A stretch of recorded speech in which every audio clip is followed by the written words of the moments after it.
السلام علیکم ورحمۃ اللہ وبرکاتہ۔ خوش آمدید آپ سب کو مشال خان آفیشیل پر۔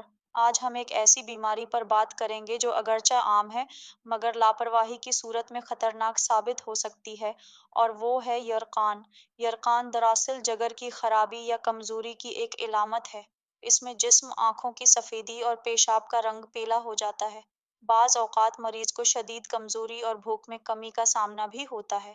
یرقان کی بنیادی وجوہات میں جگر کا انفیکشن، ہیپاٹائٹس وائرس، آلودہ پانی کا استعمال اور خون کے خلیوں کی زیادتی سے ٹوٹ پھوٹ شامل ہیں۔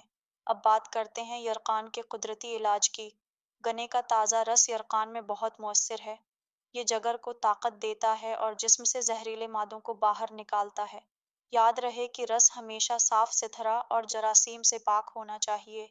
لیموں پانی کا استعمال بھی انتہائی فائدہ مند ہے۔ نیم گرم پانی میں تازہ لیموں نچوڑ کر دن میں 2 سے 3 مرتبہ پینے سے جسم کی صفائی ہوتی ہے اور جگر کو سکون ملتا ہے۔ دہی کو اپنی خوراک کا حصہ بنائیں۔ دہی جگر کی گرمی کو کم کرتا ہے اور نظام ہضم کو بہتر بناتا ہے۔ اسی طرح تلسی کے پتے بھی ایک قدرتی نعمت ہیں۔ چند تلسی کے پتے چبا کر کھانے یا ان کا قہوہ بنا کر پینے سے جگر مضبوط ہوتا ہے اور یرقان میں تیزی سے بہتری آتی ہے۔ ہلدی والا دودھ بھی یرقان کے علاج میں کمال کا اثر رکھتا ہے۔